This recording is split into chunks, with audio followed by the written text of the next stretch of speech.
आरव, लोग कहते हैं कि पवित्र बाइबल परमेश्वर का वचन है, लेकिन अगर इसे इंसानों ने लिखा है तो ये परमेश्वर का कैसे हुआ?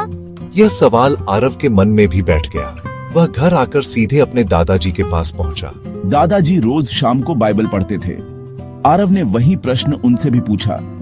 दादाजी, बाइबल किसने लिखी? क्या इसे सच में परमेश्वर ने लिखा? दादाजी मुस्कुराए, आरव को अपने पास बैठाया और बाइबल खोलते हुए कहा, आज मैं तुम्हें इसका उत्तर कहानी के रूप में देता हूँ। दादाजी बोले, बहुत समय पहले अलग अलग स्थानों पर अलग अलग लोग रहते थे। कोई राजा था, कोई चरवाहा, कोई मछुआरा, कोई भविष्यवक्ता। ये सब अलग समय और जगह के लोग थे, लेकिन एक बात सभी में समान थी, परमेश्वर की आत्मा उन पर कार्य करती थी। उन्होंने 2 पतरस 1:19-21 पढ़ा। कोई भी भविष्यवाणी मनुष्य की अपनी इच्छा से नहीं हुई, पर पवित्र आत्मा से प्रेरित होकर मनुष्यों ने परमेश्वर की ओर से कहा।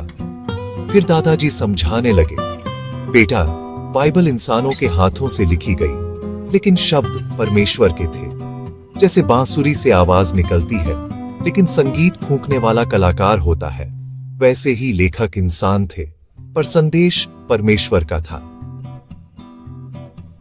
मूसा ने व्यवस्था लिखी, दाऊद ने भजन लिखे, यशायाह ने भविष्यवाणियां लिखी, और नए नियम में मत्ती, मरकुस, लूका और यूहन्ना ने यीशु के जीवन को लिखा। पर ये सब अपनी बुद्धि से नहीं, पवित्र आत्मा की प्रेरणा से लिखते थे। आरव ने आश्चर्य से पूछा, तो क्या परमेश्वर उन्हें बोलकर लिखवाता था? दादाजी ने कहा, कभी स्वप्नों के द्वारा, कभी दर्शन के द्वारा, कभी मन में बोझ डालकर, लेकिन हर बार परमेश्वर की आत्मा उनकी अगुवाई करती थी। इसलिए बाइबल सिर्फ एक किताब नहीं, बल्कि जीवित परमेश्वर का वचन है।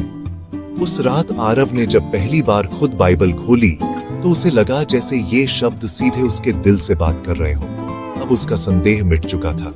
अगले दिन स्कूल में उसने अपने दोस्त से कहा, बाइबल इंसानों ने लिखी, लेकिन इसे लिखवाने वाला परमेश्वर है।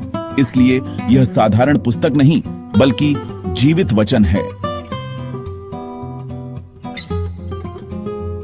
क्योंकि बाइबल भले ही मनुष्यों के हाथों से लिखी गई हो, पर उसके पीछे आत्मा परमेश्वर की है।